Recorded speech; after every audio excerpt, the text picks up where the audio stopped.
En el cruce de dos mundos, donde los ecos de caravanas susurraban secretos en lenguas olvidadas y las murallas de antiguas ciudades resistían los embates del tiempo, se forjó un imperio que dominaría 3 continentes durante más de 6 siglos. Su nombre evocaría tanto temor como fascinación. Esta es la historia del Imperio Otomano, un relato de conquista y cultura, de sultanes visionarios y ejércitos invencibles, de intrigas palaciegas y esplendores eternos. Un imperio nacido en la frontera del caos y elevado al trono del mundo islámico, cuyo legado aún resuena en las piedras de Estambul y en las memorias del Mediterráneo. A través de este viaje, nos adentraremos en el corazón de una civilización que desafió imperios milenarios, transformó religiones, redibujó mapas y moldeó el destino de millones. Acompáñanos a través del polvo de las estepas, el oro de las mezquitas y las sombras de los harenes. Descubriremos cómo un pequeño principado fundado por un líder desconocido se convirtió en uno de los imperios más poderosos de la historia humana. Esta no es solo una crónica histórica, es una epopeya de poder, ambición, fe y gloria. Mucho antes de que las cúpulas de Constantinopla se tiñeran con la luna creciente, antes de que los cañones retumbaran en las murallas bizantinas y los muecines elevaran su canto al cielo sobre los minaretes de Santa Sofía, hubo un tiempo en que todo era viento y polvo. En las vastas llanuras de Asia Central, donde los caballos galopan como espíritus del desierto y las estrellas guían a los viajeros como faros ancestrales, nacieron los pueblos túrquicos. Eran nómadas sin rey ni fronteras, pero con una fuerza inquebrantable, la búsqueda constante de un nuevo horizonte. Así comenzó el camino que los llevaría, siglos más tarde, a fundar un imperio que haría temblar al mundo. Los túrquicos no dejaron grandes monumentos de piedra ni manuscritos dorados. Su historia era oral, tejida en canciones de guerra y leyendas transmitidas bajo la luna.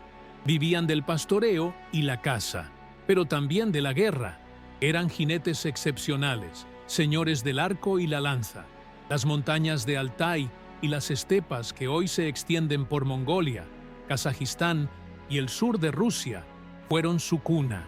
En el siglo VII comenzaron una lenta pero constante migración hacia el oeste, arrastrados por el hambre, las invasiones y el deseo incontenible de nuevas tierras. Con el tiempo, muchos de estos grupos abandonaron la vida errante para establecerse en torno al mar Caspio y el mar de Aral. Allí, un clan destacado comenzó a brillar, los Oguz. Entre sus filas nacería un hombre que cambiaría para siempre el destino de su pueblo, Selçuk.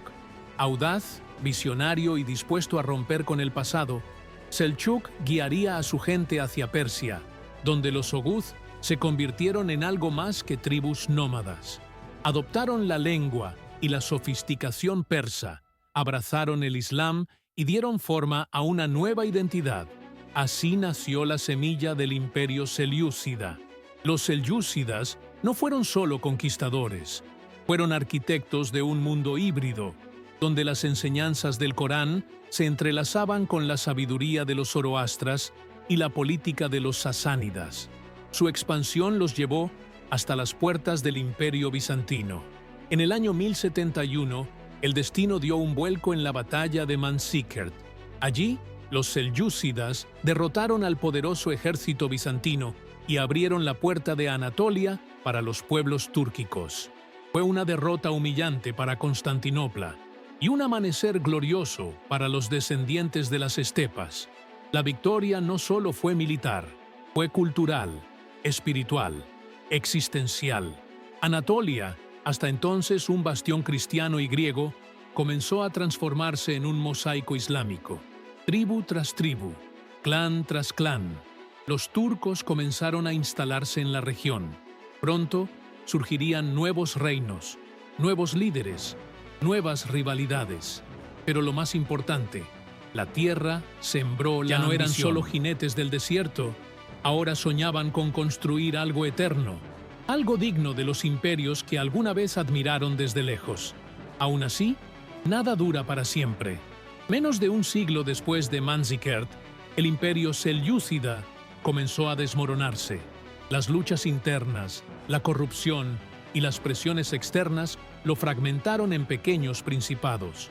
Uno de ellos, casi invisible a los ojos de las potencias vecinas, sería el escenario del próximo gran salto de la historia. En ese rincón olvidado, un líder silencioso y determinado comenzaba a forjar su legado. Su nombre era Osman. Lo que estaba por venir no era solo la fundación de un nuevo imperio, era el nacimiento de una nueva era para el Islam, para Europa, para Asia y para África. Y todo había comenzado entre caballos, arcos y el murmullo eterno del viento de las estepas. Pero eso era apenas el comienzo. Lo que vendría después transformaría al mundo para siempre. Desde las cenizas de los selyúcidas y entre los restos dispersos del sultanato de Rum, emergió un líder cuya figura se envolvía en la niebla del mito y la realidad. Osman, hijo de Ertugrul, gobernaba un modesto beylik en la frontera occidental de Anatolia. No era ni el más grande ni el más poderoso, pero poseía algo que otros no: visión, fe inquebrantable y una convicción mística de que su destino estaba escrito en las estrellas. Los relatos dirían que soñó con un árbol gigantesco creciendo de su pecho, cuyas ramas cubrían tierras infinitas. Y en tiempos donde los sueños eran señales del cielo, Osman supo que debía actuar. Mientras sus vecinos se desgastaban en disputas internas, Osman dirigía sus fuerzas hacia el oeste, hacia el decadente imperio bizantino. Sabía que no podía competir en número, pero sí en fervor. Sus guerreros gazis, movidos por el ideal de la Guerra Santa, luchaban con una intensidad que ningún ejército podía igualar. Y cada villa tomada, cada torre conquistada, no era solo un trofeo militar, sino un paso más hacia la materialización del sueño. Bajo su mando, se forjó algo más que un territorio. Se construyó una causa. Osman no solo conquistaba para él, sino para algo mayor: una nueva civilización, una nueva forma de gobernar, una nueva interpretación del Islam. Y lo hacía con astucia. Permitía la continuidad de costumbres locales, protegía a los cristianos que no ofrecían resistencia y tejía alianzas con quienes deseaban estabilidad. No era solo un guerrero, era un arquitecto político. Cuando Osman murió, hacia 1324, no dejó un vasto imperio, pero sí algo más poderoso: una dinastía. Su hijo Orhan continuaría la empresa, conquistando la ciudad de Bursa y convirtiéndola en la primera capital otomana. La transición fue sutil pero definitiva, de un principado tribal a una estructura imperial embrionaria. Se acuñaron monedas, se formó una burocracia, se estructuró un ejército regular. La idea del Estado otomano tomaba forma. La historia de Osman se fue moldeando con el tiempo. Sus hazañas, reales o ampliadas por la leyenda, serían narradas durante siglos por los cronistas de la corte. En ellas, el fundador del imperio era retratado no solo como un conquistador, sino como un hombre justo, piadoso, guiado por la providencia. Su linaje se convertiría en sinónimo de autoridad y continuidad. El estandarte que él levantó jamás volvería a caer, al menos no por 600 años. Las raíces plantadas por Osman crecieron rápido. Su pueblo, los otomanos, dejaron de ser uno entre muchos. Se convirtieron en una identidad, una fuerza en movimiento, una palabra que hacía temblar a los reyes y papas del mundo cristiano.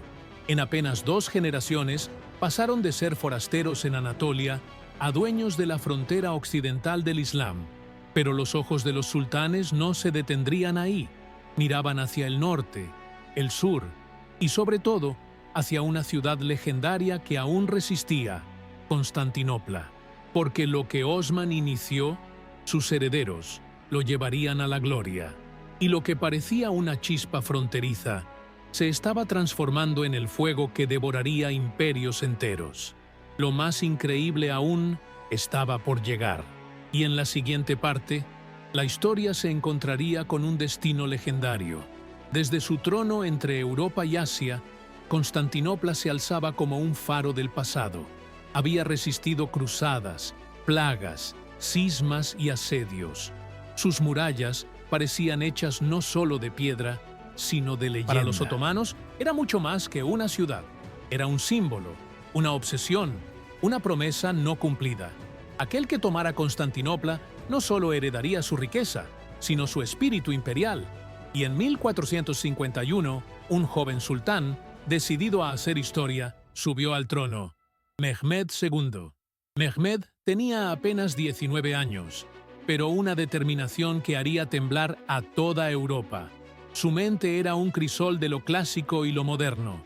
Leía a Alejandro Magno, a Julio César y a los pensadores griegos, pero también estudiaba el Corán y las leyes islámicas. Era un hombre de dos mundos, y su primer objetivo estaba claro: tomar Constantinopla, cueste lo que cueste. La ciudad, en ruinas internas pero fuerte en defensa, era el último bastión del Imperio bizantino, reducido a poco más que una sombra. La preparación fue minuciosa. Mandó construir el fuerte de Rumeli y Saru para controlar el Bósforo. Convocó a ingenieros húngaros para fabricar cañones gigantescos, capaces de derribar murallas centenarias. Reunió un ejército de más de 100.000 hombres, y en abril de 1453 el sitio comenzó. Durante semanas, el cielo se cubrió de humo, el suelo tembló con los impactos de artillería, y las plegarias resonaron en iglesias y mezquitas por igual. El destino de dos mundos se debatía en las puertas de una ciudad. El emperador bizantino, Constantino XI, resistió con honor y valentía, sabiendo que enfrentaba la última hora de su civilización. Las calles de Constantinopla se convirtieron en laberintos de desesperación. Sin ayuda efectiva de Europa, el fin era cuestión de tiempo. Finalmente, el 29 de mayo, las murallas cedieron. Los genízaros irrumpieron. Constantinopla, la reina del Mediterráneo, había caído, y con ella caía el último vestigio del Imperio Romano de Oriente.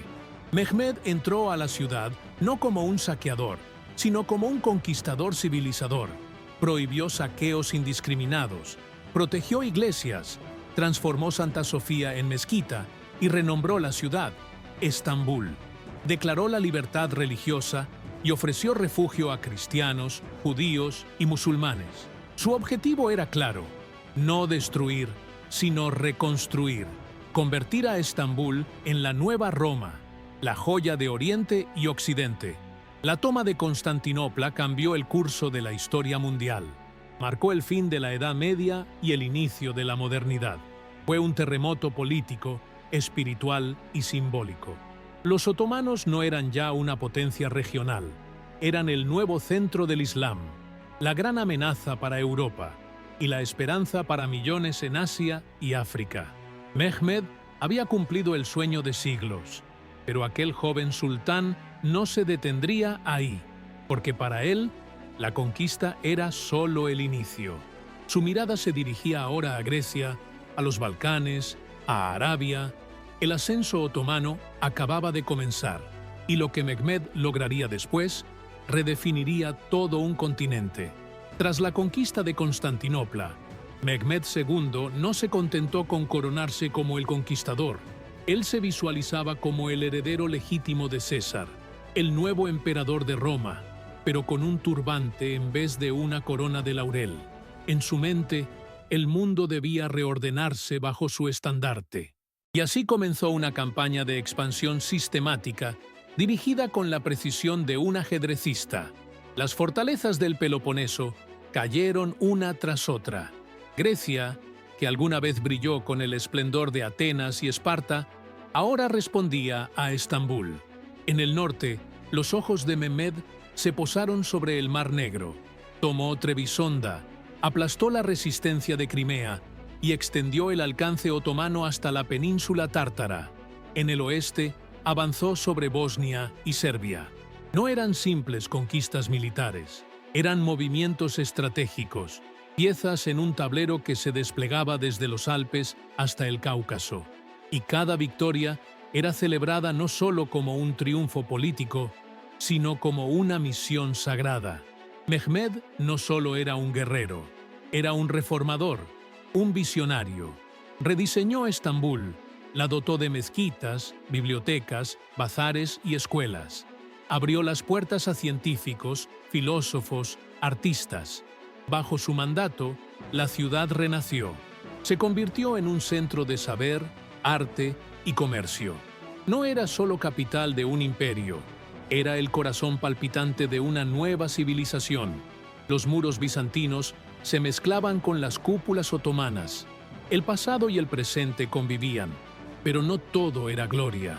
Las guerras traían sangre, desplazamientos y resistencia. Los pueblos cristianos de los Balcanes veían en los otomanos una amenaza constante, y aunque muchos eran integrados con respeto, otros sufrían represión y tributos elevados. El sistema del Devshirme, que tomaba niños cristianos para formar a los temidos genízaros, se expandió. Estos niños, convertidos en soldados élite, vivían entre la lealtad absoluta y el desarraigo total. Eran a la vez protegidos del sultán y huérfanos del mundo. Pese a las tensiones, el sistema funcionaba. Era despiadado, pero eficaz. El imperio crecía, sus fronteras se extendían, sus ejércitos se fortalecían, su identidad se afirmaba. Mehmed falleció en 1481, dejando atrás un legado monumental. No solo había conquistado ciudades, había moldeado un nuevo orden mundial. Su nombre quedaría inmortalizado como el segundo gran padre del imperio, tras Osmán. Y mientras sus herederos tomaban las riendas, en Europa los reyes comenzaban a mirar hacia Oriente con un miedo renovado, porque el poder que se alzaba en Estambul no conocía límites, y su ambición apenas estaba despertando. Pero el siguiente en la línea de sucesión haría temblar aún más los cimientos del viejo mundo. El ascenso de Selim I, conocido como el Severo, marcaría un giro radical en la historia otomana. A diferencia de su padre, cuya mirada se dirigía hacia Europa, Selim centró su ambición en Oriente. Con una mirada de acero y una voluntad implacable, eliminó a todos sus hermanos y sobrinos para asegurar su trono. Una decisión cruel, sí, pero para él, el imperio no podía permitirse la debilidad de disputas internas. Solo un líder fuerte podría guiar a los otomanos hacia su destino de grandeza. Su primer objetivo fue Persia. Allí gobernaban los safávidas, una dinastía chiita que desafiaba tanto la autoridad militar como la legitimidad religiosa de los otomanos. La rivalidad no era solo territorial, sino espiritual. En 1514, Selim los enfrentó en la batalla de Chaldirán. Sus cañones y su infantería disciplinada arrasaron al enemigo. Fue una victoria aplastante. Anatolia Oriental quedaba asegurada, pero Selim no se detuvo allí. Siguió marchando. El siguiente objetivo fue Egipto. En manos de los mamelucos, la tierra del Nilo aún se aferraba al poder medieval, pero el rugido de los cañones otomanos atravesó el desierto, Siria, Palestina y luego el Cairo. En 1517, los mamelucos cayeron. Selim tomó la ciudad y con ella el control de la Meca. No fue solo una conquista política, fue una revolución religiosa. El último califa abasí le entregó el título de califa del Islam. Por primera vez, los otomanos eran también los guardianes de la fe. Este momento cambió el juego. Los otomanos ya no eran solo sultanes poderosos, eran los líderes legítimos del mundo musulmán. Su autoridad se extendía más allá de las armas. Se volvía sagrada. Selim, con su mirada fiera, se convirtió en el símbolo de un imperio en transición. De guerreros a emperadores divinos, de fronterizos a civilizadores del mundo islámico. Pero el precio fue alto. Su reinado fue breve y brutal. Gobernó con puño de hierro, ejecutó a quienes dudaban, reprimió revueltas. Sin embargo, nadie pudo negar su impacto. En menos de una década, redibujó el mapa del Medio Oriente y colocó al imperio en la cúspide del Islam.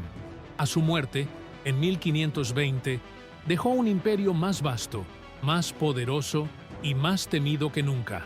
Y en ese momento, el destino puso en el trono a su hijo, un joven diferente, culto, carismático y ambicioso. El mundo aún no sabía que estaba a punto de vivir la edad dorada del Imperio Otomano, porque el siguiente capítulo sería escrito por el sultán más glorioso de todos. Suleimán ascendió al trono bajo el peso de una herencia pesada. Su padre, Selim, le había dejado un imperio fuerte, pero sangriento. Muchos dudaban de aquel joven refinado, amante de la poesía y del arte, que parecía más un erudito que un conquistador. Pero Suleimán pronto disiparía cualquier duda. En sus primeras décadas al mando, se convertiría en leyenda.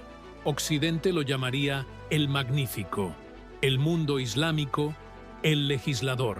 Ambos nombres revelarían solo una fracción de su grandeza. Su reinado fue una danza entre la espada y el pergamino. En el campo de batalla, demostró ser un estratega implacable. En 1521, conquistó Belgrado. En 1526, derrotó a los húngaros en la batalla de Mohacs. Sus ejércitos avanzaron por Europa como una ola imposible de detener. Solo Viena resistió en 1529, gracias al invierno y al coraje cristiano. Aún así, los Balcanes eran suyos, y con ellos, una parte esencial del corazón de Europa. Pero su genio no se limitaba al campo de batalla. En su palacio, Suleimán reescribió las leyes, fortaleció la administración, reformó la justicia.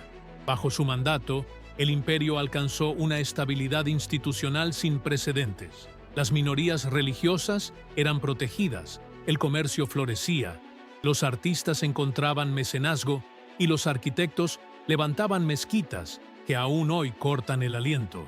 Su alianza con el almirante Barbarroja dio frutos en el Mediterráneo. Trípoli, Túnez, Argel, todo el norte de África quedó bajo control otomano. España, Venecia y el Papado se unieron en una Liga Santa para detenerlos, pero fueron vencidos en la batalla de Preveza. El mar, también, hablaba turco, y en el este, las campañas contra los safávidas continuaban, asegurando Bagdad y Mesopotamia para el imperio. Pero incluso en la cima, Suleimán era un hombre. Amó profundamente a una mujer, Roxelana, una esclava que se convirtió en sultana. Su historia, marcada por pasión y escándalo, transformó el equilibrio del poder en la corte. Los hilos del harén comenzaron a tejer los destinos del imperio, anticipando lo que vendría en siglos posteriores. Suleimán murió en 1566, en plena campaña, lejos de su palacio, pero su legado quedó esculpido en piedra, en ley, en leyenda. Bajo su reinado, el Imperio Otomano no fue solo una potencia, fue una civilización. Su sombra se alargaría durante siglos, como el eco de un tambor que no deja de resonar. Y aunque el sol brillaba en lo alto, las primeras sombras del crepúsculo comenzaban a asomar. Detrás de cada gran conquista, de cada palacio dorado y cada decreto imperial, había una estructura oculta, precisa, casi perfecta, la maquinaria del imperio. El ejército otomano no era solo una fuerza bruta, era una obra maestra de ingeniería humana. Desde los altos mandos hasta los soldados rasos, todo respondía a una lógica férrea. Y en su núcleo, como un corazón oscuro pero disciplinado, latía el cuerpo más temido de la época, los genízaros. Nacidos del sistema Devshirme, los genízaros eran niños cristianos, tomados de sus familias en los Balcanes, convertidos al Islam y entrenados desde la infancia para la guerra. No conocían otra lealtad que al sultán. Sus vidas eran una mezcla de obediencia absoluta y aislamiento. No podían casarse, ni poseer bienes, ni formar familias. Eran armas humanas. Y al mismo tiempo, la élite del imperio. Su sola presencia en el campo de batalla sembraba el pánico. Pero el poder otomano no se construía solo con espadas. La administración era igualmente temible. Gobernadores, jueces, recaudadores y escribas formaban una red extensa que comunicaba los confines del imperio con el palacio de Topkapı. La burocracia otomana sabía cómo recaudar impuestos, mantener la paz, controlar rebeliones. Era eficiente, despiadada, ordenada. En tiempos donde Europa aún se debatía entre reinos feudales, los otomanos administraban un continente entero con sorprendente armonía. A pesar de su estructura vertical, el imperio mostraba una tolerancia sorprendente. A los cristianos y judíos se les permitía practicar su fe, conservar sus líderes religiosos y leyes comunitarias, siempre que pagaran su tributo. Esto, lejos de debilitar al imperio, lo fortalecía. La diversidad era parte de su esencia. El poder otomano no imponía una única lengua, ni un solo rito. Su grandeza residía en abrazar la diferencia, sin perder el control. Las ciudades florecían bajo esta administración. Estambul, Alepo, El Cairo, Damasco, Bagdad, cada una era un centro cultural, comercial y espiritual. Los mercados rebosaban de especias, telas, manuscritos y lenguas. Las mezquitas elevaban sus cúpulas como plegarias congeladas en el tiempo. La arquitectura, influenciada por Bizancio, Persia y Arabia, se fundía en una estética única. El arte otomano era sutil, geométrico, luminoso. En sus trazos vivía el alma de una civilización. Sin embargo, incluso la maquinaria más perfecta necesita mantenimiento. Y con el paso de las generaciones, el sistema comenzó a mostrar grietas. Los jenízaros, una vez incorruptibles, empezaron a mezclarse con la política palaciega. Los visires ganaban más poder que los sultanes. Y las decisiones se tomaban, cada vez más, en las sombras de los harenes y los jardines, lejos del estruendo del campo de batalla. Aún así, la gloria del imperio era palpable. Sus banderas ondeaban desde Hungría hasta Yemen, y aunque la estabilidad ocultaba los primeros signos de decadencia, nadie en su tiempo imaginaba que este coloso algún día caería. Pero cada imperio que toca el cielo también proyecta una sombra más larga. Durante los siglos XVI y XVII, el Imperio Otomano fue más que un reino de espadas. Fue una potencia económica, un centro espiritual, un faro para millones. Las rutas comerciales que unían la India, China y África pasaban por sus territorios. Las caravanas atravesaban desiertos y montañas para llegar a sus bazares.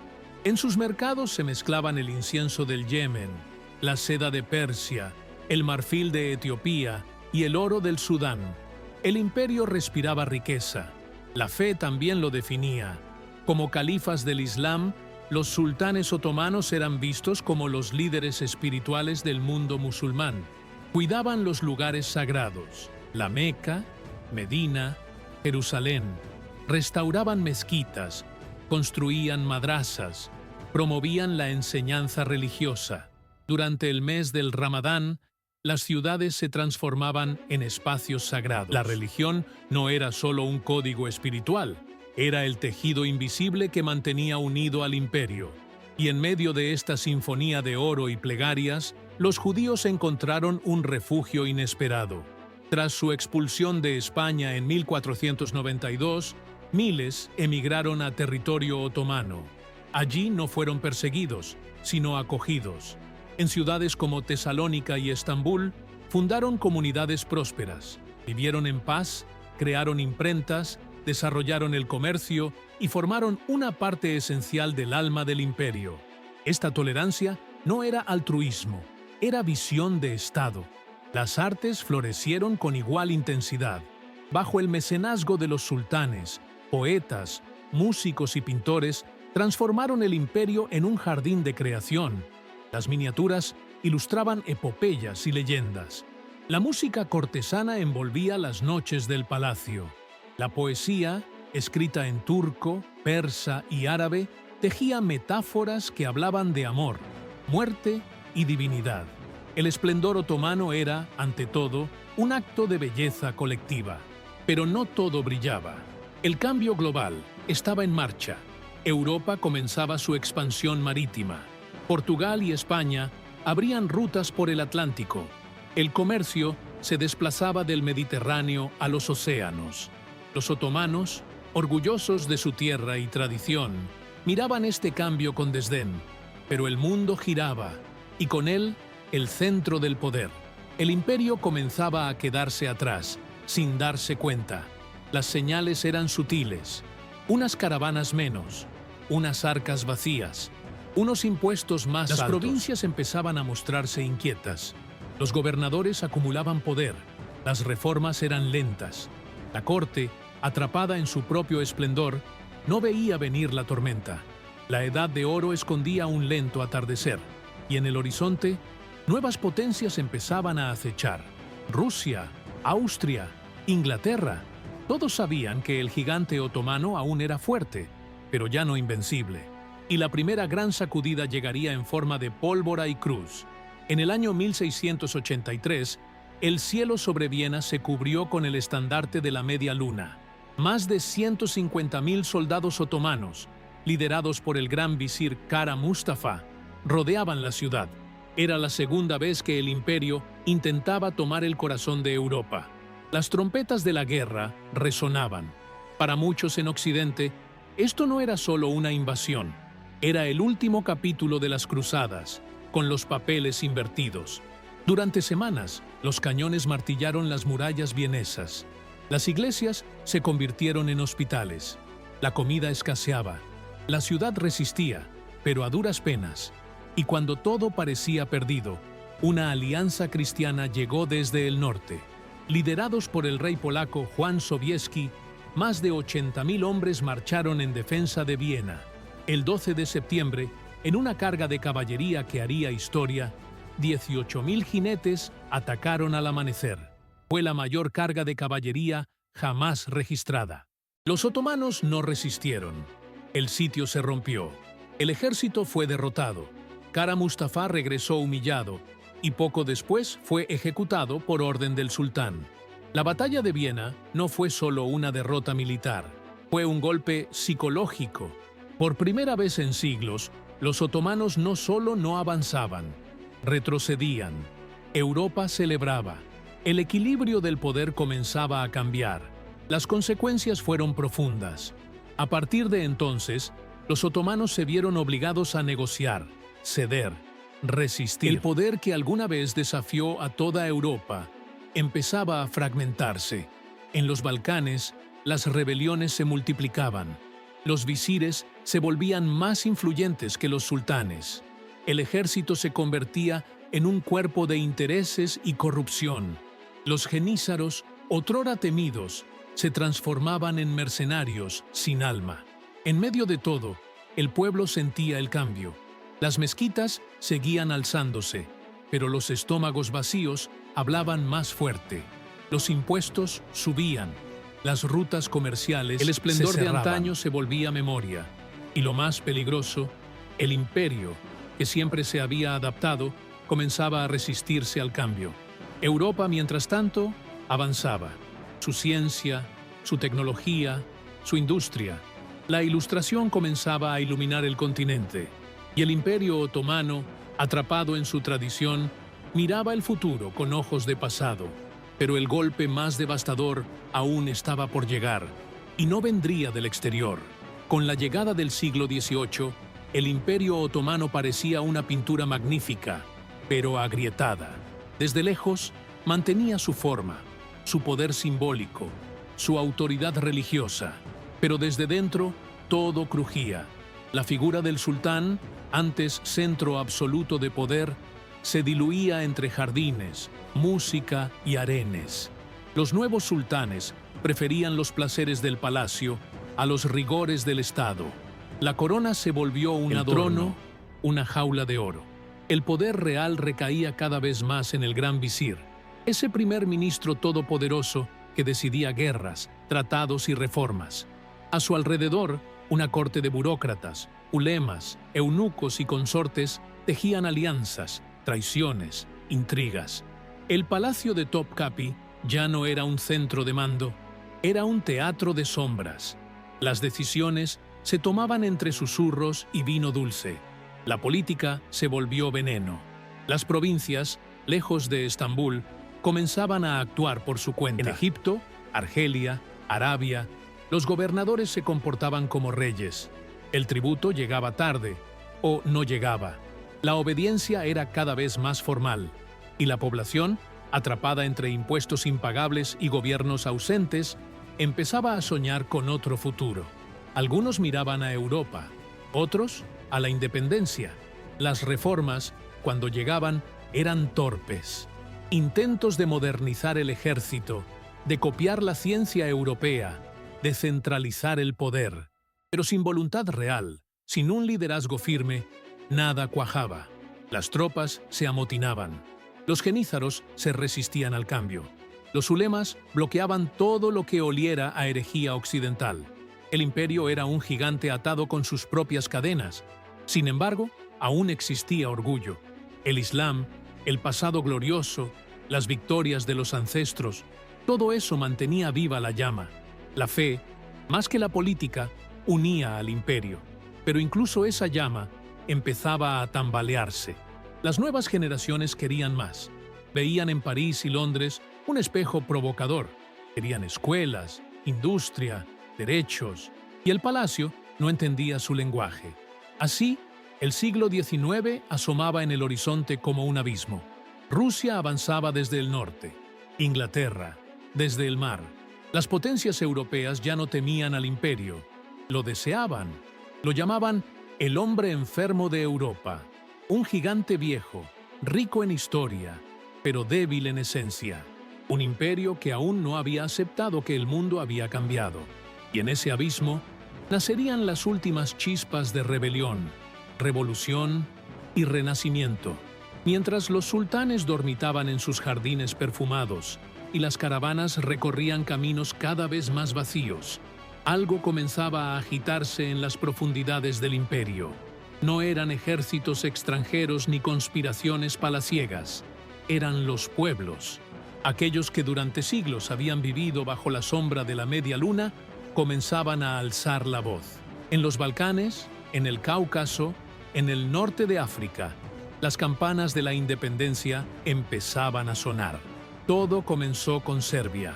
En 1804, cansados de abusos, de tributos humillantes y de la indiferencia de Estambul, los serbios se levantaron en armas. No fue una rebelión organizada ni grandiosa, fue una chispa. Pero como ocurre con toda chispa en campo seco, se convirtió en incendio. Durante años resistieron, se reorganizaron, y aunque fueron aplastados más de una vez, no se rindieron. En 1815, lograron el reconocimiento de su autonomía. El mito de la invencibilidad otomana se rompía. Poco después, Grecia, tierra de filósofos, de mitos y de historia antigua, ahora convertida en provincia otomana, renacía con fuego. En 1821, los griegos se sublevaron. Fue una guerra cruel, desgarradora, envuelta en épica y tragedia. Las potencias europeas, movidas tanto por intereses políticos como por romanticismo helénico, intervinieron. En 1829, Grecia logró lo impensable, su independencia. El imperio se desangraba, y lo hacía frente a los ojos del mundo. Argelia fue la siguiente, pero no en forma de rebelión, sino de invasión. En 1830, Francia desembarcó en sus costas y tomó el control. Los otomanos, atrapados en crisis internas, apenas pudieron protestar. Argelia era suya desde el siglo XVI. Ahora se convertía en colonia francesa. El mensaje era claro. El mundo se estaba repartiendo las ruinas de un imperio aún vivo, y cada pérdida dolía más que la anterior. Las revueltas se sucedían, en Rumanía, en Bulgaria, en Egipto, y cada nuevo grito de libertad era como un eco más fuerte del anterior. El sultán intentaba reformas, ofrecía concesiones, modernizaba a medias, pero ya no era suficiente. El nacionalismo, esa nueva religión política de Europa, se esparcía como epidemia. Y no había ejército capaz de contener una idea cuyo tiempo había llegado. Las fronteras, alguna vez fluidas y fértiles, se convertían en heridas. Los mapas cambiaban, y el orgullo otomano, aunque resistente, empezaba a tornarse en nostalgia. El imperio había sido cuna de diversidad, pero ahora esa misma diversidad se volvía arena entre los dedos. Cada pueblo quería su historia, su lengua, su destino. El sultán ya no era un padre de naciones, era un extraño lejano, encerrado en un palacio de mármol. Y lo peor aún, no había llegado, porque lo que estaba en juego ya no era solo territorio, era la propia identidad del imperio.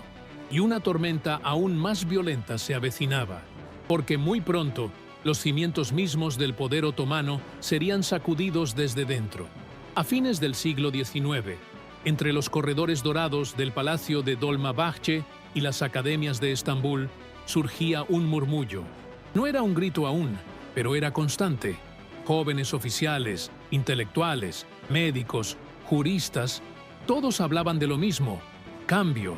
Había una sensación sofocante, una urgencia. El imperio necesitaba algo más que parches. Necesitaba una revolución. Y esa revolución no vendría de campesinos ni de jeques. Vendría de quienes habían leído a Voltaire, a Rousseau, a Montesquieu. Estos jóvenes se hacían llamar los jóvenes turcos. Su nombre evocaba modernidad, ruptura, energía. Veían el Estado otomano como una reliquia, decadente, corrupta, desfasada. Querían una constitución, un parlamento, libertades civiles. Querían acabar con el absolutismo del sultán y construir un Estado moderno, secular, europeo en espíritu, pero también profundamente turco. Y eso marcaría una diferencia peligrosa. En 1908 lideraron una revolución que parecía, al principio, triunfal. El sultán Abdulhamid II se vio obligado a restaurar la constitución suspendida décadas atrás. El parlamento volvió a reunirse. Se hablaba de reformas, de democracia, de igualdad. Estambul celebró, pero la euforia duró poco. El movimiento, aunque poderoso, era profundamente heterogéneo. Algunos querían una monarquía parlamentaria, otros una república. Algunos deseaban proteger las minorías, otros soñaban con una Turquía homogénea. La inestabilidad se apoderó del país. Entre 1909 y 1913, golpes de Estado, contrarrevoluciones y asesinatos políticos sacudieron el sueño liberal. Dio paso al autoritarismo. Un triunvirato militar, los célebres Tres Pachás, tomó el poder, y con ellos el nacionalismo turco se volvió política de Estado. El multiculturalismo otomano, que durante siglos había sido su sello, fue reemplazado por una visión centralista y étnica. El imperio se replegaba sobre sí mismo. Las minorías comenzaron a ser vistas con sospecha. Las tensiones con los armenios, que ya eran antiguas, se intensificaron. Se acusaba a los cristianos de colaborar con potencias extranjeras.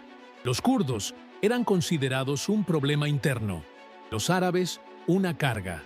La promesa de igualdad se convertía, poco a poco, en represión sistemática, y en los márgenes del imperio, el odio crecía como una nube de tormenta. Aún así, el movimiento joven turco también logró avances.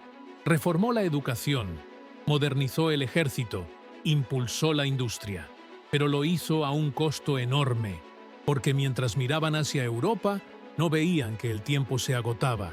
En 1914, el mundo estallaría en llamas, y el Imperio Otomano, ahora bajo el mando de idealistas radicales y militares impacientes, tomaría una decisión que sellaría su destino para siempre. Una decisión que lo arrastraría a la guerra más brutal que la humanidad había visto hasta entonces. El 28 de julio de 1914, el mundo cambió para siempre. La Primera Guerra Mundial comenzaba, arrastrando a Europa en una vorágine de alianzas rotas, imperios en conflicto y millones de vidas en juego. Para el Imperio Otomano, era la última oportunidad de sobrevivir o desaparecer, y los líderes jóvenes turcos, convencidos de que la victoria pasaba por aliarse con los más fuertes, decidieron unirse al bando de Alemania y Austria-Hungría. fue un salto al abismo. Al principio hubo esperanza. Las fuerzas otomanas lograron una impactante victoria en Gallipoli, donde repelieron una coalición británica, australiana y neozelandesa. La defensa fue heroica. La sangre tiñó las playas, pero el imperio resistió. El nombre de Mustafa Kemal, un joven oficial brillante, comenzó a resonar en los círculos militares. Era una luz entre tanta sombra, pero en otros frentes el panorama era desolador. En el Cáucaso, las tropas otomanas fueron aplastadas por los rusos. En el desierto árabe, los británicos fomentaban una revuelta con promesas de independencia. Lawrence de Arabia recorría las dunas, susurrando libertad a los jeques. Y en Siria, en Irak, en Palestina, el imperio comenzó a perder territorios ancestrales.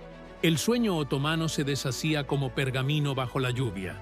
Y luego vino la tragedia más oscura. Temiendo una alianza entre los armenios cristianos y los rusos, el gobierno otomano ejecutó una campaña sistemática de deportaciones, masacres y hambre. Entre 1915 y 1917, más de 1 millón de armenios fueron asesinados o expulsados. Era el primer genocidio del siglo XX. Y una herida que aún hoy sangra en la memoria del mundo. El imperio que una vez fue símbolo de tolerancia, caía en su peor contradicción. La guerra dejó al imperio en ruinas. En 1918, derrotado, el ejército otomano colapsó. Estambul fue ocupada por tropas aliadas. Francia, Inglaterra, Italia y Grecia se repartieron sus provincias como botín. El sultán se volvió una figura decorativa. La dinastía, que había gobernado durante más de 6 siglos, era ahora rehén en su propio palacio. El mapa del mundo se redibujaba y el nombre de los otomanos desaparecía de él. Pero entre las ruinas, una nueva llama comenzaba a arder, porque el pueblo turco, derrotado pero no vencido, aún tenía fuerzas para un último grito. Y de entre los escombros del imperio, una figura se alzaría para desafiar el destino. Un hombre que cambiaría para siempre la historia de Medio Oriente. Cuando todo parecía perdido, cuando las banderas extranjeras ondeaban sobre las cúpulas de Estambul y las sombras del colonialismo se cernían sobre Anatolia, un nuevo líder emergió. No venía de palacio, ni de una familia noble. Era un militar disciplinado, un pensador laico, un patriota de mirada aguda y voz de acero. Su nombre era Mustafa Kemal, y sería recordado por la historia como Atatürk, el padre de los turcos. En 1919, mientras el gobierno otomano pactaba con los aliados en un intento de sobrevivir, Mustafa Kemal viajó en secreto a Samsun, en la costa del Mar Negro. Allí comenzó a organizar una resistencia. Convocó a oficiales leales, a campesinos hartos de humillación, a estudiantes, comerciantes, antiguos soldados. Su mensaje era simple y poderoso. Turquía no sería dividida. La patria debía ser libre, soberana, moderna. Durante los años siguientes, lideró una guerra de independencia feroz. Enfrentó a griegos, franceses, armenios e incluso a su propio sultán. Cada batalla fue una declaración de existencia. En Sakarya, en Izmir, en Dumlupunar, los turcos demostraron que no estaban dispuestos a desaparecer en los márgenes de la historia. Lucharon con desesperación, con honor, con un fuego que solo nace del abismo. En 1922, el ejército griego fue expulsado. Las potencias extranjeras se retiraron. El Imperio Otomano, ya solo una sombra, fue abolido por el nuevo Parlamento revolucionario. El sultán fue exiliado. La dinastía otomana, tras más de 600 años, llegó a su fin sin ceremonia, sin gloria. Fue un cierre silencioso, inevitable, pero también digno. El pasado cedía paso al porvenir. En 1923 se firmó el Tratado de Lausana. Turquía fue reconocida como una república independiente. Se estableció una nueva capital, Ankara, símbolo de una nación que nacía lejos de las intrigas del viejo imperio, y Mustafa Kemal fue proclamado su primer presidente, no como un sultán, sino como un servidor de la voluntad popular. Una nueva era comenzaba. Pero no todos celebraban. Muchos sentían el fin del imperio como una traición, una pérdida irreparable. Las oraciones callaron en los patios del Topkapi. Las mezquitas ya no dictaban política. El turbante dejaba lugar al sombrero occidental. Sin embargo, para la mayoría había un respiro. El mundo antiguo se apagaba, pero al menos aún quedaba un país que podía escribir su destino. Y el nuevo Estado, nacido de cenizas imperiales, tendría que decidir quién era y qué quería ser. Con la proclamación de la República de Turquía, comenzaba uno de los procesos de transformación más radicales de la historia moderna. Mustafa Kemal Atatürk no solo abolió la monarquía, abolió la forma misma de pensar el Estado. Su proyecto era revolucionario. Quería una nación laica, industrial, alfabetizada, europea. Un país moderno que enterrara para siempre el fantasma del atraso otomano. Las reformas fueron profundas, veloces y para muchos desconcertantes. El alfabeto árabe fue reemplazado por el latino. El uso del fez, símbolo otomano por excelencia, fue prohibido. Las escuelas religiosas se dieron paso a instituciones seculares. Las mujeres obtuvieron derechos civiles, incluido el voto. La religión fue separada del gobierno. El Islam dejó de ser la religión oficial del Estado. Atatürk rompía con siglos de tradición. Muchos lo adoraban. Lo llamaban el Padre. Otros lo temían. Lo veían como un dictador ilustrado, pero nadie podía ignorarlo. Su presencia era omnipresente. Su retrato colgaba en escuelas, estaciones, oficinas. Sus palabras eran repetidas como mantras. Y aunque su visión fue aplaudida por Occidente, en muchos rincones de Anatolia aún dolía la velocidad del cambio con un decreto. El legado otomano fue silenciado. Los libros escolares apenas mencionaban los siglos de imperio. Se borraron nombres, se cambiaron monumentos, se evitaban las referencias. Turquía, nacida del crisol imperial, renegaba de su cuna. Y sin embargo, la herencia vivía en cada piedra de Estambul, en cada calle del bazar, en cada palabra del idioma turco. La historia no se podía borrar. Solo dormiría por un tiempo. El nuevo Estado navegaba aguas inciertas. Se abría al mundo, pero con cautela. Mantenía una neutralidad estratégica. No se alineaba con los bloques de poder. Se protegía. Sabía que aún era frágil. Las heridas de la guerra estaban frescas. La economía debía reconstruirse. La identidad debía afirmarse. Y el fantasma del Islam político, que nunca desapareció del todo, empezaba a asomar. Cuando Atatürk murió en 1938, millones lloraron. Era el fin de una era. El hombre que sepultó el imperio había fundado una república que, con todos sus defectos, logró sobrevivir en un mundo turbulento. Su tumba en Ankara se convirtió en un santuario laico, y su legado, un eterno debate. Pero el Imperio Otomano, aunque muerto en lo político, viviría para siempre en la cultura, en la historia y en la memoria de millones. Estambul, la joya del Bósforo, nunca dejó de ser el alma del imperio, incluso cuando éste dejó de existir. Desde su fundación como Bizancio, pasando por su gloria como Constantinopla, hasta su apogeo otomano como Estambul, la ciudad fue testigo de las edades. Sus calles guardan el eco de tres imperios. Sus columnas, cúpulas y callejones no hablan un solo idioma. Susurran en griego, árabe, persa, latín y turco. Es una ciudad que no pertenece al tiempo. Es el tiempo mismo hecho piedra. Bajo el dominio otomano, Estambul floreció como una metrópolis universal. Allí convivían cristianos ortodoxos, judíos sefardíes, armenios apostólicos y musulmanes sunitas. Era un lugar donde las sinagogas, las iglesias y las mezquitas compartían el mismo cielo. Sus bazares eran un mundo en miniatura. Perfumes, alfombras, porcelana, papiros, nada era ajeno. Todo tenía un lugar en esa geografía sagrada de comercio y encuentro. Los sultanes la embellecieron sin descanso. Mehmed II la transformó en capital. Suleimán la elevó al cielo con las obras de Mimar Sinan. Sus acueductos, palacios y mausoleos rivalizaban con las maravillas del mundo. Era una ciudad donde los poetas encontraban inspiración en el vuelo de las aves sobre el cuerno de oro, y los sabios debatían en las aulas de las madrasas. Pero con el fin del imperio, Estambul cambió. La capital fue trasladada a Ankara. Muchos pensaron que perdería su alma, pero no. Estambul resistió. En cada amanecer sobre la mezquita azul, en cada atardecer que tiñe Santa Sofía de oro, la ciudad recuerda. Es un corazón que late lento, pero con profundidad. Es una ciudad que, aunque herida, nunca se quebró. Hoy, caminar por Estambul es atravesar siglos. Cada rincón cuenta una historia.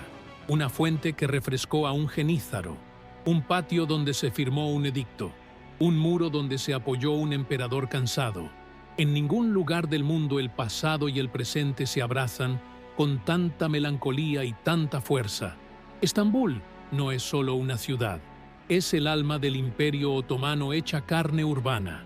Su silencio es más elocuente que 1000 discursos, y su belleza, un testamento a todo lo que fue, a todo lo que aún es, porque aunque los imperios caen, hay ciudades que los sostienen en la memoria colectiva.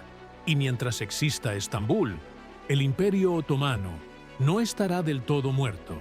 En la memoria colectiva de los pueblos que vivieron bajo el dominio otomano, aún resuenan ecos complejos. Para algunos, fue una era de orden, de esplendor, de grandeza compartida. Para otros, una historia de opresión, silencio y pérdida. Las heridas que dejó el imperio no fueron todas visibles. Algunas quedaron escritas en lenguas prohibidas, otras en cementerios abandonados, algunas, incluso, en el silencio de generaciones enteras. El genocidio armenio, cometido durante los años más oscuros del imperio, sigue siendo una llaga abierta. Millones de descendientes en la diáspora buscan justicia, reconocimiento, memoria. Los documentos, los testimonios, las fotografías, todo está allí. Negarlo es negar la propia humanidad. Recordarlo, aunque doloroso, es un acto de dignidad, porque los imperios, cuando olvidan sus crímenes, condenan a repetirlos. Los griegos de Anatolia, expulsados en intercambios forzados, recuerdan con nostalgia las casas que nunca recuperaron. Los kurdos, siempre marginales, aún luchan por su identidad. Los árabes, utilizados como peones y luego descartados, guardan memorias agridulces. Y sin embargo, todos fueron parte del mosaico otomano. Todos aportaron, todos vivieron, todos sufrieron. Esa complejidad es, en sí misma, parte del legado. En el siglo XXI, Turquía aún discute qué hacer con este pasado. ¿Honrarlo o enterrarlo? ¿Reconciliarse o resistir? El orgullo otomano resurge en discursos, en series de televisión, en literatura popular. Pero junto a ese renacimiento, crece también el deber de asumir responsabilidades. No se puede construir un futuro sólido sobre los cimientos del olvido, porque los imperios no solo dejan monumentos, dejan traumas. Y sanar esos traumas no es tarea de un decreto ni de un gobierno. Es una labor generacional. Es mirar al pasado con ojos abiertos, sin odio, pero sin engaños. Es dar voz a los que fueron silenciados. Y sobre todo, es aprender que la grandeza no justifica la crueldad. El Imperio Otomano fue muchas cosas. Fue esplendor y fue sombra. Fue puente y fue barrera. Fue hogar y fue exilio. Y en esa contradicción reside su humanidad. Porque, como todos los imperios, fue una creación de hombres imperfectos, en un mundo imperfecto. Y comprenderlo no es glorificarlo ni condenarlo, es entendernos a nosotros mismos. Si hay algo que a menudo se olvida en los relatos sobre el Imperio Otomano, es su aporte al saber.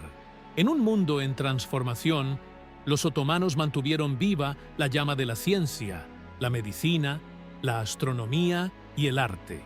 Sus sabios tradujeron manuscritos, desarrollaron teorías, construyeron observatorios.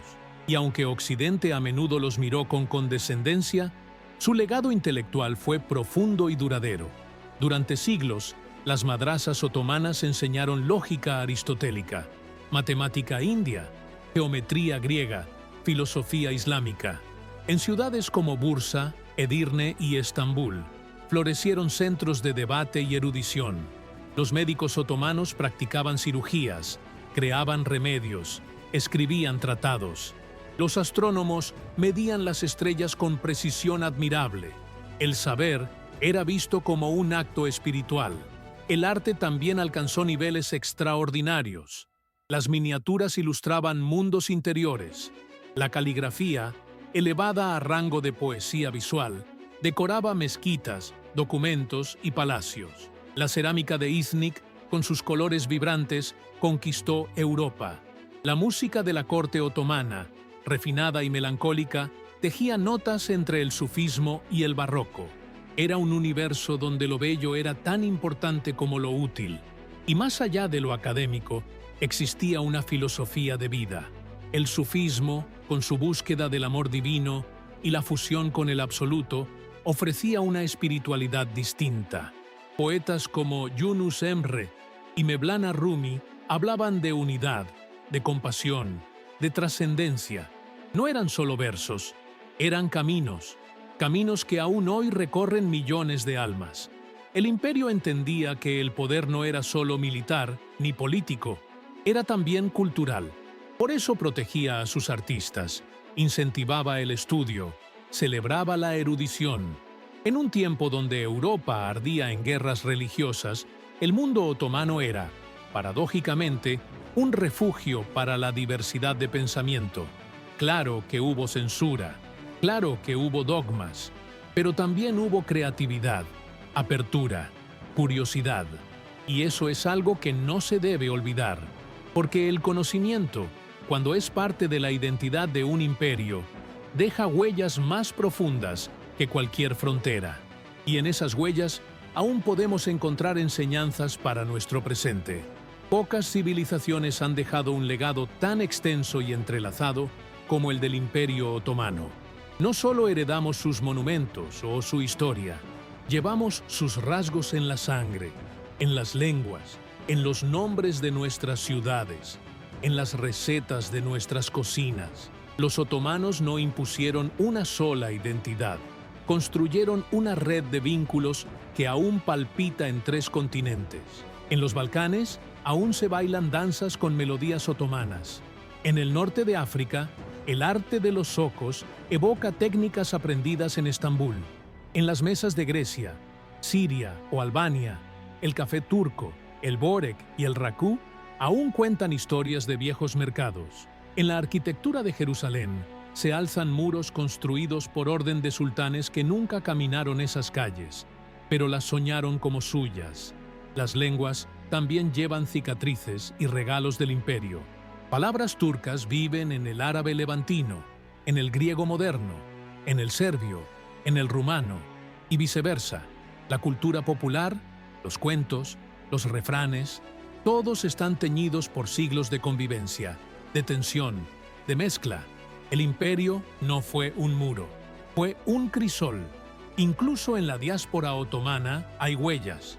En Alemania, en los Países Bajos, en Estados Unidos. Hijos de Anatolia, nietos de armenios, bisnietos de albaneses musulmanes. Todos con historias que remiten a un mundo común, ya desaparecido pero aún vivido en los recuerdos familiares.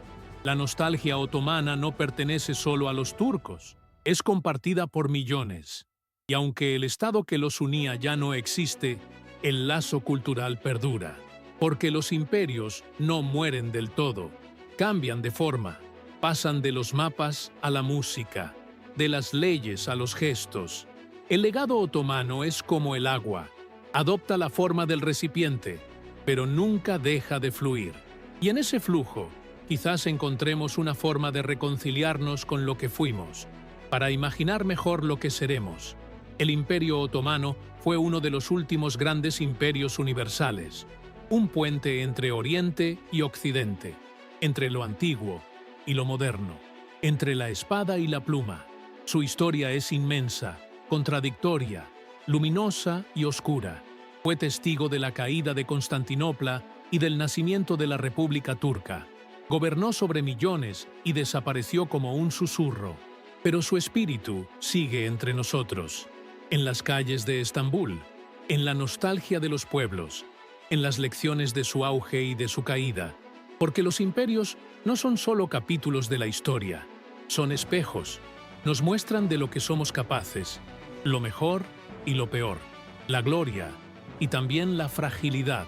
Hoy, mientras recorremos sus ruinas, mientras escuchamos su música, mientras cocinamos sus platos o usamos sus palabras, el imperio nos habla, nos dice: yo fui muchos, fui grande, fui cruel, fui humano. Y quizás, al escucharlo, entendamos un poco más de nosotros mismos. El Imperio Otomano ha muerto, pero su legado vive, en ti, en mí, en todos nosotros. Y tú, que has llegado hasta aquí, formas parte de su historia. Comparte este viaje, continúa la conversación y nunca dejes de explorar el pasado. Detrás de las cortinas de terciopelo, en los pasillos silenciosos del harén imperial, se tejía otra historia, una historia menos visible, pero no menos poderosa. Las mujeres del Imperio Otomano, relegadas muchas veces al margen de los relatos oficiales, fueron figuras centrales en la política, la cultura y la continuidad de la dinastía. No solo madres y esposas, muchas de ellas fueron estrategas, diplomáticas, mecenas del arte y arquitectas del poder en la sombra.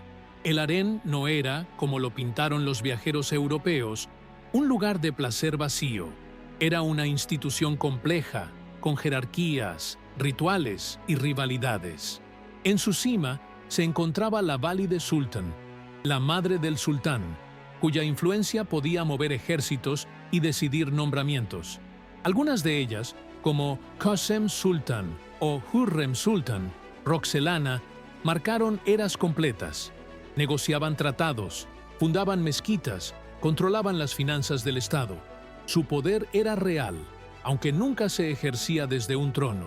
Roxelana, por ejemplo, rompió todas las reglas. Esclava ucraniana, capturada en su juventud, se convirtió en la esposa legal de Suleimán el Magnífico. Algo inédito. Fue consejera, confidente, madre de futuros príncipes. Amada por algunos, temida por otros, fundó hospitales, escuelas y baños públicos. Su figura encarnó la tensión entre amor, ambición y destino. Como ella, muchas otras dejaron huellas en las piedras del imperio. Las mujeres otomanas también brillaron fuera del palacio. En los bazares, en las casas, en las mezquitas, tenían roles sociales importantes. La Waqf, una institución de caridad gestionada en gran parte por mujeres, permitía que viudas, comerciantes y nobles donaran riqueza para construir escuelas, puentes, cementerios. Su impacto moldeó las ciudades. Las mujeres eran invisibles solo en la superficie. Su obra estaba en todas partes. Y aunque no accedían a cargos públicos, su influencia se sentía. La madre que educaba al futuro sultán, la esposa que controlaba alianzas, la cortesana que susurraba al oído del poder. El harén no era solo un lugar de encierro, era un campo de batalla político, emocional y cultural, donde las victorias no se contaban en conquistas, sino en supervivencia. Hoy, las historias de estas mujeres resurgen. Novelas, películas, investigaciones académicas redescubren sus nombres, sus rostros, sus decisiones. Porque ningún imperio es completo sin sus mitades ocultas. Y en el mundo otomano, las mujeres fueron las tejedoras silenciosas de un destino imperial. Y mientras ellas susurraban en la sombra, los hombres hacían historia en voz alta, sin saber que muchas veces repetían las palabras que ellas les habían enseñado.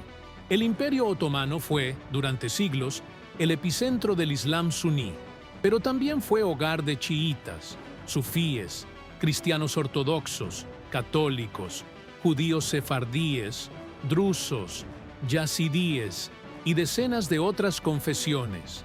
Esta multiplicidad no fue una excepción, sino la norma, y gobernar esa diversidad requería sabiduría, pragmatismo y a veces represión.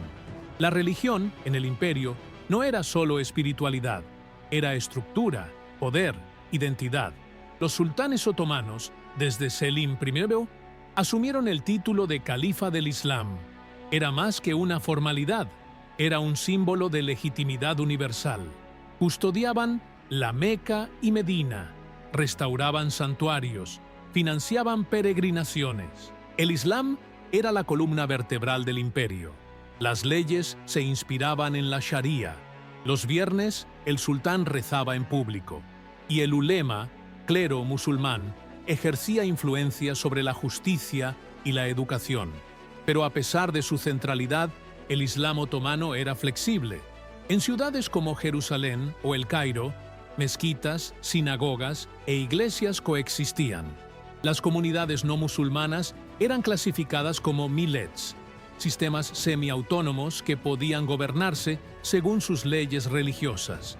Tenían sus líderes, sus tribunales, sus templos. A cambio, debían pagar tributo y aceptar la autoridad del sultán. Este sistema permitía paz, aunque también imponía jerarquías. El sufismo, corriente mística del Islam, floreció con fuerza. Las órdenes sufíes, Mevlevis, Naqshbandis, Bektashis, eran espacios de meditación, poesía, danza y filosofía. Eran amados por el pueblo y respetados por los sultanes. Sus teques, conventos, se diseminaban por todo el imperio. Allí se hablaba de amor divino, de desapego, de unidad. Para muchos, era la verdadera esencia del Islam, libre, interior, humano. Sin embargo, la religión también fue usada como arma. En tiempos de crisis, los líderes recurrían al fervor religioso para justificar guerras, castigar minorías o sofocar disidencias. El equilibrio entre tolerancia y control era frágil, y cuando el nacionalismo reemplazó a la fe como motor del Estado, muchas estructuras religiosas fueron desmanteladas. Las mezquitas se vaciaron, los teques fueron cerrados y el laicismo tomó su lugar. Hoy, el legado religioso del imperio es visible en la arquitectura, en la liturgia, en la música espiritual. Las cúpulas siguen allí. Las llamadas a la oración siguen sonando. Pero la diversidad, antes protegida, a veces lucha por mantenerse. El pasado religioso otomano es una lección.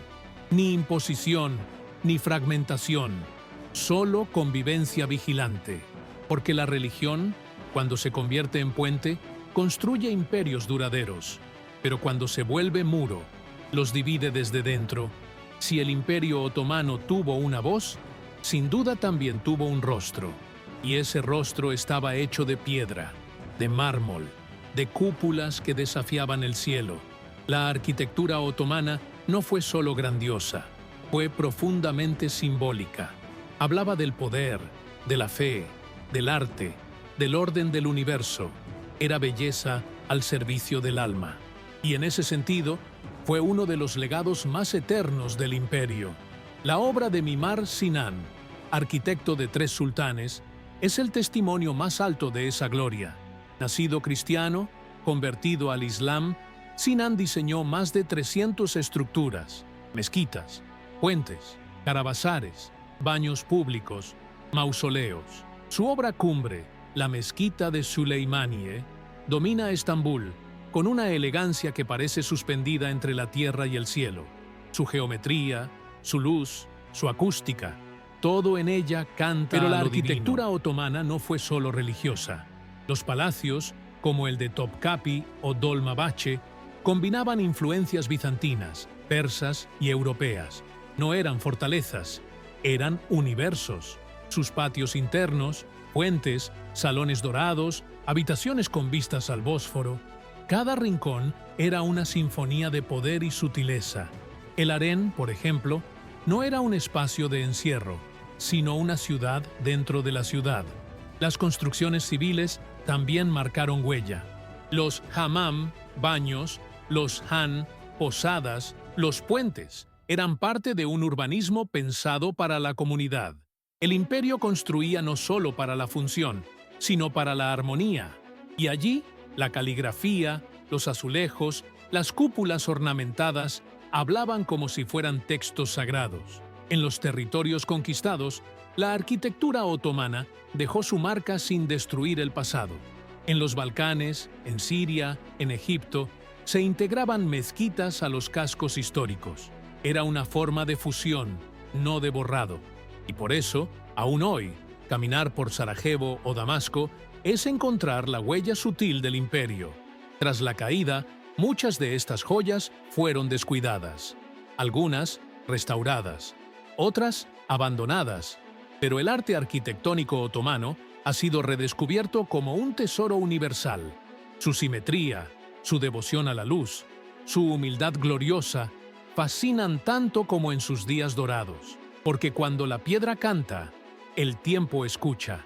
El Imperio Otomano dejó de existir hace más de un siglo, y sin embargo, su sombra aún se proyecta en debates políticos, identidades culturales y conflictos geoestratégicos.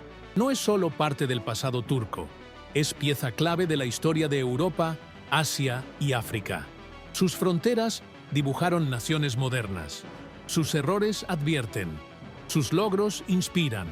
Su ausencia pesa. En los Balcanes, aún se discute si el legado otomano fue civilización o colonización.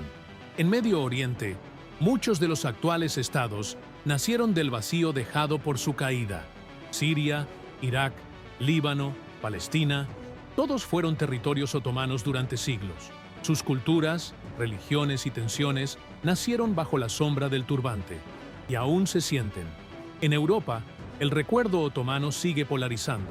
Para unos, fue un peligro que casi conquista Viena.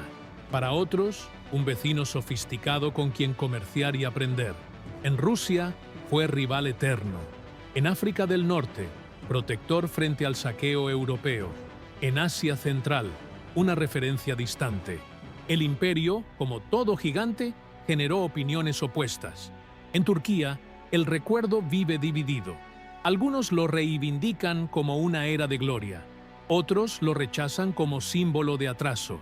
Las políticas modernas oscilan entre rescatar la herencia y reafirmar la república laica. La televisión, el cine, las novelas han revivido el imaginario otomano para nuevas generaciones. Y cada obra, cada historia, reabre un viejo diálogo. A nivel académico, el estudio del imperio se ha globalizado. Ya no es tema solo de turcos o árabes. Historiadores de todo el mundo exploran su administración, su cultura, su sistema legal. Se descubren documentos, se digitalizan archivos, se restauran monumentos. El imperio se estudia no como un anacronismo, sino como un laboratorio histórico de diversidad, poder y colapso. Y es que, en un mundo fragmentado, el modelo otomano, con todas sus contradicciones, ofrece lecciones. Cómo unir sin homogeneizar, cómo gobernar sin eliminar, cómo coexistir sin fundirse. Ningún imperio logra eso perfectamente, pero el otomano, por momentos, lo intentó. Y por eso, su recuerdo no desaparece, simplemente cambia de forma. La historia del Imperio Otomano no es solo la historia de un estado que nació, creció y cayó. Es una historia humana. De conquistas, sí, pero también de encuentros, de imposiciones, pero también de convivencia. Es la historia de una civilización que fue capaz de crear un mundo donde cabían muchas lenguas, muchas fes, muchas almas. Y aunque no siempre lo logró con justicia, su ambición era, en sí misma, admirable.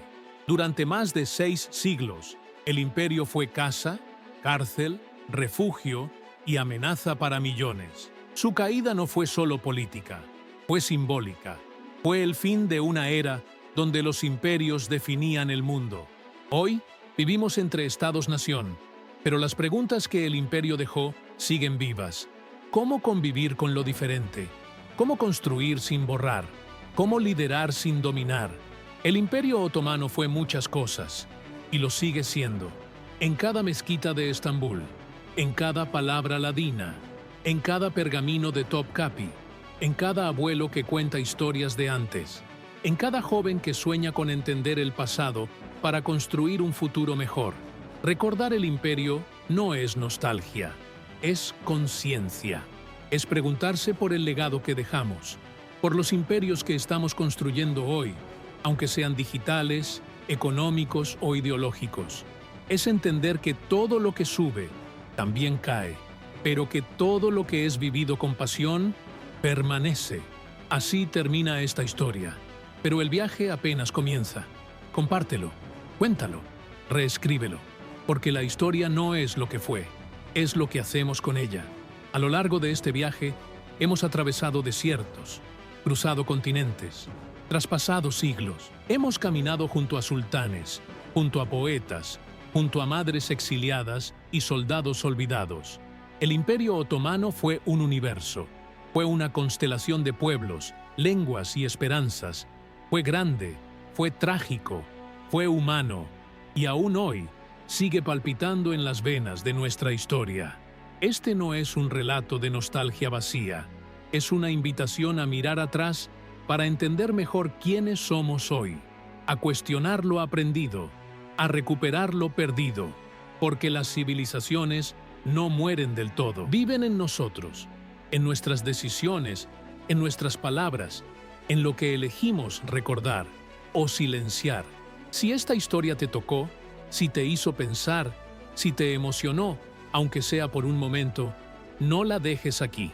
Suscríbete al canal para más contenidos que profundizan en los grandes hilos de la historia humana. Comparte este documental con alguien que necesite recordar que somos herederos de un mundo más amplio de lo que imaginamos.